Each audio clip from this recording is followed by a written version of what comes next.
Working hard but not getting expected marks. ನೀವೆಲ್ಲರೂ hard work ಮಾಡ್ತಿದ್ದೀರಾ, ಆದರೆ ನಿಮಗೆ ಎಕ್ಸ್ಪೆಕ್ಟೆಡ್ ಮಾರ್ಕ್ಸ್ ಬರ್ತಾ ಇಲ್ವಾ? ನಿಮ್ಮ parents, neighbours, relatives, teachers and even classmates also neglecting you because of your low marks in the exams, or they are blaming you like anything else because of your low performance in the exams? Are you getting the exam fear? Exam ಬಗ್ಗೆ ನಿಮ್ಮಲ್ಲಿ stress ಬರ್ತಾ ಇದೆಯಾ? Losing self confidence? So ಇದಕ್ಕೆಲ್ಲದಕ್ಕೂ ನನ್ನ physics Vala ನಿಮಗಾಗಿ ಒಂದು ಒಳ್ಳೆ solution ತಗೊಂಡು ಬರ್ತಾ ಇದೆ. ಅದಕ್ಕಾಗಿ ಕೆಲವೊಂದು ಟಿಪ್ಸ್ ಅನ್ನ ನೀವು ಫಾಲೋ ಮಾಡಬೇಕಾಗಿದೆ. First one, accept the fact and stop the procrastination. ನಿಮ್ಮಲ್ಲಿ ಏನು ಪ್ರಾಬ್ಲಮ್ ಇದೆ, ಏನಕ್ಕೆ ಈ ರೀತಿ ಆಗ್ತಾ ಇದೆ, ಅದನ್ನ ಅಕ್ಸೆಪ್ಟ್ ಮಾಡ್ಕೊಳ್ಳಿ. ಮತ್ತೆ ಯಾವುದೇ ಕಾರ್ಯವನ್ನ ಪೋಸ್ಟ್ಪೋನ್ ಮಾಡೋದನ್ನ ನಿಲ್ಲಿಸಿ, ಪ್ರೋಕಾಸ್ಟಿನೇಷನ್ ಅನ್ನ ನಿಲ್ಲಿಸಿ. ಇವತ್ತಿನ ಕೆಲಸ ಇವತ್ತೇ. Say now only, not later. ಪ್ರತಿ ಸಲ ಹೇಳ್ತಾ ಇರಿ, do it, do it, I can do it, I will do it now only ಅಂತ ಹೇಳ್ತಾ ಇರಿ. Adopt the positive attitude. ಯಾವತ್ತು ನಾನು ಸಕ್ಸಸ್ಫುಲ್ ಆಗ್ತೀನಿ, ನಾನು ಗೆಲ್ತೀನಿ, ನನ್ನ ಸ್ಕೋರ್ ಚೆನ್ನಾಗಿ ಆಗೇ ಆಗುತ್ತೆ, ನನಗೆ ಒಳ್ಳೆ ಕಾಲೇಜಲ್ಲಿ ಅಡ್ಮಿಷನ್ ಸಿಕ್ಕೇ ಸಿಗುತ್ತೆ ಅಂತ ಒಂದು ಯಾವತ್ತು ನಿಮ್ಮಲ್ಲೊಂದು ಪಾಸಿಟಿವ್ ಅಟಿಟ್ಯೂಡ್ ಇರಲಿ. List out the underperforming concept chapter wise and subject wise.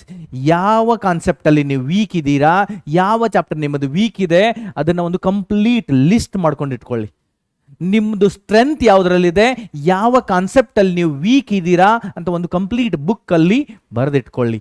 ಆ ವೀಕ್ ಕಾನ್ಸೆಪ್ಟ್ ಮೇಲೆ ಪದೇ ಪದೇ ರಿವಿಷನ್ ಮಾಡ್ತಾ ಇರಿ. ಯಾವ ಕಾನ್ಸೆಪ್ಟ್ ಅಲ್ಲಿ ನೀವು ವೀಕ್ ಇದ್ದೀರಲ್ಲ ಅವುಗಳ ಮೇಲೆ flow charts, diagram, short notes ಮಾಡ್ತಾ ಇರಿ. ಮತ್ತೆ ಅವನ್ನ ಪದೇ ಪದೇ ರಿವೈಸ್ ಮಾಡ್ತಾ ಇರಿ. ಸ್ಟ್ರಾಂಗ್ ಕಾನ್ಸೆಪ್ಟ್ ಅನ್ನ ನೋಡೋದು ಬೇಡ, ಯಾಕಂದ್ರೆ ಅದರಲ್ಲಿ ನೀವು ಚೆನ್ನಾಗಿ ಸ್ಕೋರ್ ಮಾಡ್ತಿದ್ದೀರಾ.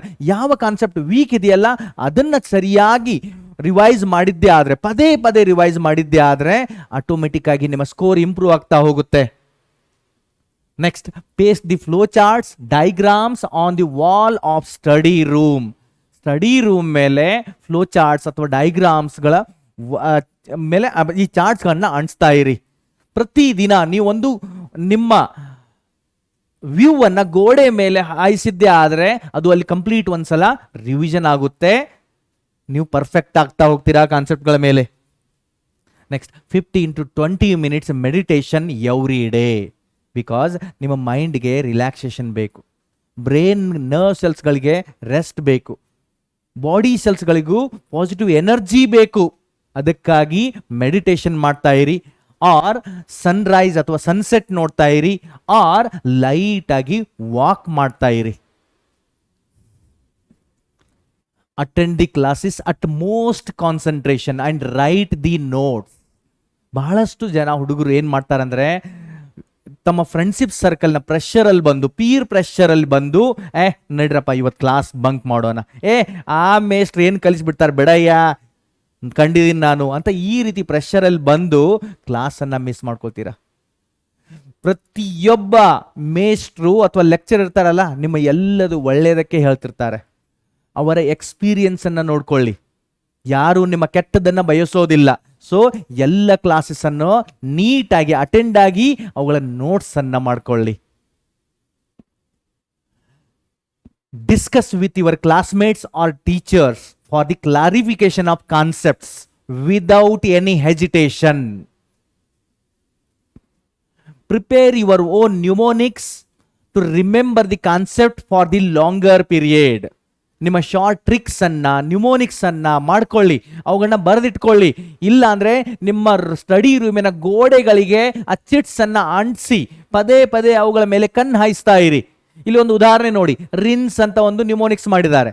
ಎಂತಕ್ಕೆ? To remember the membraneless organelle of eukaryotes, ribosomes, then nucleolus and centrioles. ಫಂಗಾಯಲ್ಲಿ ಕ್ಲಾಸ್ ಡ್ಯೂಟೆರೋಮೈಸೆಟ್ಸ್ನ ಎಕ್ಸಾಂಪಲ್ಸ್ಗಳನ್ನ ನೀವು ನೆನಪಿಟ್ಕೊಳ್ಳಿಕ್ಕೂ ಒಂದು ಇಲ್ಲಿ ನ್ಯೂಮೋನಿಕ್ಸ್ ಮಾಡಿದ್ದಾರೆ. That is A for Alternaria, C for Colletotrichum, T for Trichoderma and Deuteromycetes is imperfect fungi. ಅಲ್ಲಿ ಎನ್ ಅಸಿಟಿಲ್ ಗ್ಲುಕೋಸಮೈನ್ ಅದರ ಮೆಂಬ್ರೇನ್ ಸ್ಟ್ರಕ್ಚರ್ ಇರುತ್ತೆ. ಸೊ ಇದು ಆಯ್ತು. ಈ ರೀತಿ ಕೆಲವೊಂದು ನ್ಯೂಮೋನಿಕ್ಸ್ ಅನ್ನ ಮಾಡ್ಕೊಳ್ಳಿ. ಇಲ್ಲಿ ಆಯ್ತು ರಿನ್ಸ್, ಅಲ್ಲಿ ಆಕ್ಟಿನ್ಸ್ ಆಯ್ತು. ಈ ರೀತಿ ಕೆಲವೊಂದು ನ್ಯೂಮೋನಿಕ್ಸ್ ಅನ್ನು ನಿಮ್ಮಷ್ಟಕ್ಕೆ ನೀವೇ ಮಾಡ್ಕೊಳ್ಳಿ, ನಿಮ್ಮ ಓನ್ ಲ್ಯಾಂಗ್ವೇಜ್ ಅಲ್ಲಿ ಮಾಡ್ಕೊಳ್ಳಿ. ಬಟ್ ಅದನ್ನ ಎಲ್ಲಾದ್ರೂ ಬರೆದಿಟ್ಕೊಳ್ಳಿ, ಪದೇ ಪದೇ ಅದರ ಮೇಲೂ ಕೂಡ ಕಣ್ಣು ಹಾಯಿಸ್ತಾ ಇರಿ. ನೆಕ್ಸ್ಟ್, ಇಂಟರ್ ಡಿಸಿಪ್ಲಿನರಿ ಮ್ಯಾನರ್ ಅಲ್ಲಿ ಲರ್ನ್ ಮಾಡ್ತಾ ಇರಿ.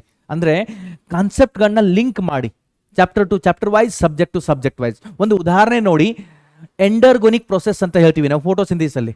ಅದೇ ತರ ಎಂಡರ್ಗೋನಿಕ್ ಅಂಡ್ ಎಕ್ಸರ್ಗೋನಿಕ್ ಪ್ರೊಸೆಸ್ ಅಂತ ನೀವು ಫಿಸಿಕಲ್ ಕೆಮಿಸ್ಟ್ರಿಯಲ್ಲೂ ಲರ್ನ್ ಮಾಡ್ತೀರಾ. ಮಾಲಿಕ್ಯುಲರ್ ಬಯಾಲಜಿಯಲ್ಲಿ centripetal and centrifugal force are applied during the centrifugation ಅಂತ ಹೇಳ್ತೀವಿ. Centripetal and centrifugal force same concept ನೀವು ಫಿಸಿಕ್ಸ್ ಅಲ್ಲೂ ಕೂಡ ಲರ್ನ್ ಮಾಡ್ತಾ ಇರೀರ. ಇಲ್ಲಿ DNA, RNA ಅವುಗಳ ಕಾಂಪೋನೆಂಟ್ಸ್, ಬಯೋಮಾಲಿಕ್ಯೂಲ್ಸ್ ಅಂತ ಬಯಾಲಜಿಯಲ್ಲಿ ನೀವು ಲರ್ನ್ ಮಾಡಿದ್ರೆ ಅದೇ ತರದ ಕಾನ್ಸೆಪ್ಟ್ ಅನ್ನು ನೀವು ಕೆಮಿಸ್ಟ್ರಿಯಲ್ಲೂ ಕೂಡ ಲರ್ನ್ ಮಾಡ್ತೀರಾ.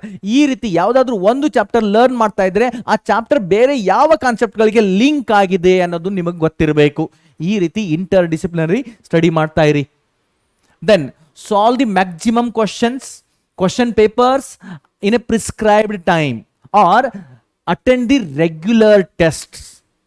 ರೆಗ್ಯುಲರ್ ಆಗಿ ಟೆಸ್ಟ್ಗಳನ್ನ ಅಟೆಂಡ್ ಮಾಡ್ತಾ ಇರಿ, ಅಥವಾ ಮ್ಯಾಕ್ಸಿಮಮ್ ಕ್ವಶನ್ ಸಾಲ್ವ್ ಮಾಡ್ತಾ ಇರಿ, ಅಥವಾ ಇನ್ನು ಟೈಮ್ ಹಚ್ಚಿ, ಅಲ್ಲಿ ಮುಂದೆ ಟೈಮ್ ಇರಬೇಕು ಅಥವಾ ಗಡಿಯಾರ ಇರಬೇಕು, ಅದನ್ನು ನೋಡಿ ಪ್ರಿಸ್ಕ್ರೈಬ್, ಈ ಪ್ರತಿಯೊಂದು ನಿಮಿಷಕ್ಕೆ ಇಷ್ಟು ಕ್ವಶನ್ ಸಾಲ್ವ್ ಮಾಡಬೇಕು ಅಂತ ಪ್ರಿಸ್ಕ್ರೈಬ್ ಮಾಡಿ.